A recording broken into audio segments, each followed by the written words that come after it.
In the labyrinthine heart of New York City, where skyscrapers pierced the heavens like silver arrows, stood the opulent halls of the Harrington Gala, a glittering soiree for the city's elite, where fortunes were toasted like vintage champagne. Crystal chandeliers dripped light onto marble floors, and the air hummed with the murmur of deals sealed in whispers. It was here, amid the swirl of tuxedos and gowns, that Theodore Theo Langston made his entrance.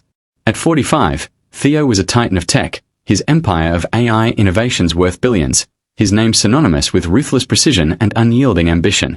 With salt and pepper hair swept back like a storm-tossed wave, and eyes the color of aged whiskey, deep, discerning, he navigated the crowd like a king surveying his realm. Yet, beneath the tailored Savile Row suit, Theo carried a shadow, the ghost of Elena, his wife of 20 years, lost to a sudden illness just 6 months prior.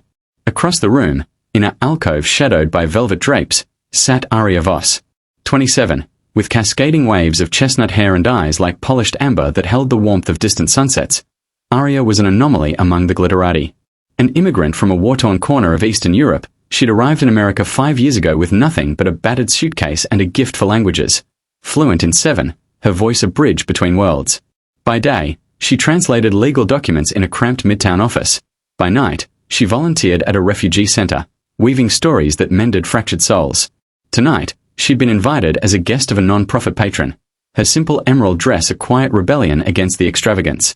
She clutched a worn leather journal, its pages filled with poems in her native tongue, odes to resilience, scribbled in the quiet hours when homesickness clawed at her chest. Fate, that capricious weaver, drew their paths together over a spilled flute of sparkling water. Theo, dodging a cluster of sycophants, collided with Aria's table, sending droplets cascading like diamonds onto her lap. "My apologies," he said, his voice a low timbre that cut through the din, kneeling to blot the fabric with his monogram handkerchief. Aria looked up, startled, her laugh a soft ripple. "It's merely a baptism by bubbles. No harm done, sir." Their eyes met, and the room's cacophony faded to a hush. Theo, ever the opportunist, noticed the journal script, elegant Cyrillic curves that stirred a memory. "That's beautiful," he murmured, gesturing to the page. "What language? It looks familiar."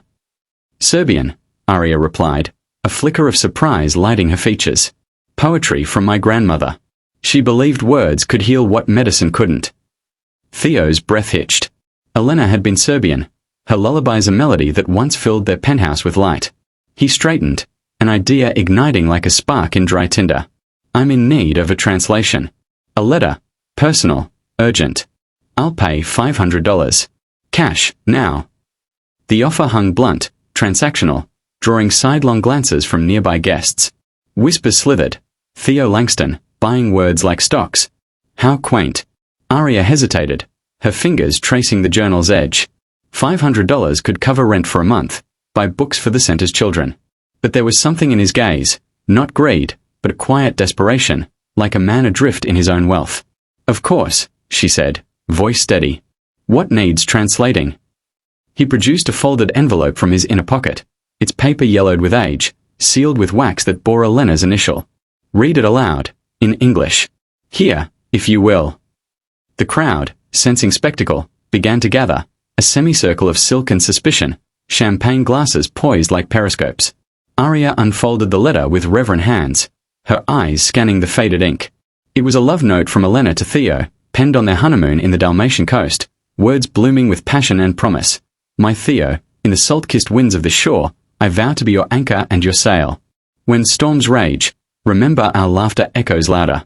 Yours, eternally, Elena."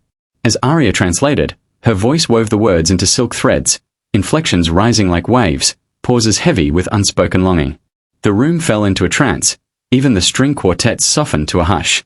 Theo stood transfixed, eyes glistening under the chandeliers, the letter's essence resurrecting Elena's spirit in the sterile splendor.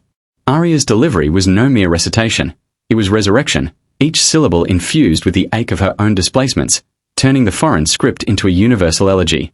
When she finished, silence reigned, a profound, velvet void that swallowed the gala's buzz.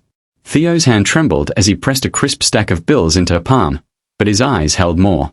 "That was exquisite," he whispered, voice cracking like thunder in the quiet. "You didn't just translate words. You brought her back." The crowd leaned in, expectant, murmurs bubbling. "What's next? A bid for her talents?" But Theo surprised them all. Turning to the assembly, he raised his glass, the letter clutched like a talisman.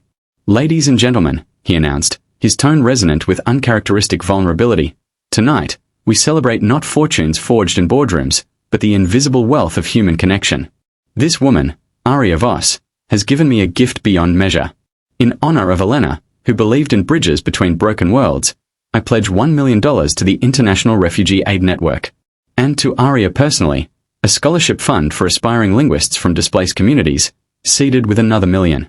Because words aren't commodities, they're lifelines." Gasps rippled through the hall, a wave crashing against complacency. Aria's eyes widened, tears tracing silver paths down her cheeks, not from the sum, but from the alchemy of his grief turned to grace. The room erupted in applause, but it was the silence before that lingered, the sacred pause where hearts cracked open.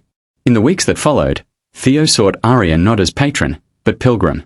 They met in quieter corners, Central Park benches where pigeons cooed like confidants, coffee shops scented with cinnamon and second chances. He shared Elena's stories, her laughter that could disarm executives, her quiet campaigns for immigrant rights. Aria, in turn, unveiled her scars, the village raised by conflict, the ocean crossing that claimed her brother's dreams. Together, they co-founded Echoes Unspoken, a non-profit harnessing AI to translate endangered languages, preserving voices on the brink of silence. Theo's transformation rippled outward. The cutthroat CEO softened, his boardroom edicts laced with empathy. He mentored Aria as she pursued a master's in linguistics, her thesis a tapestry of Theo's funding and Elena's legacy. And on the anniversary of that fateful gala, under a canopy of autumn leaves, Theo proposed a partnership, not romantic, but profound. "Be my compass, Aria. In a world of noise, your voice silenced my storms." Years wove their quiet miracles. Echoes Unspoken saved dialects from oblivion, connecting families sundered by borders. Aria became its director, her journal now a cornerstone text. Theo found peace not in penthouses, but in the poetry of purpose. The $500? A footnote in their epic, a spark that ignited a blaze of benevolence. In the end, it wasn't the millionaire's offer that moved mountains, but his act of unveiling the heart beneath the fortune. In that golden silence, everyone learned. True wealth whispers, and when it does, the world listens. Thank you for watching this story till the end. Sparkles. If it touched your heart, please support us. Thumbs up sign, give it a like. Speech balloon, share your thoughts in the comments. Bell, subscribe to our channel and turn on notifications. Your support helps us create more stories that inspire and make you believe in miracles. Your participation means a lot to us.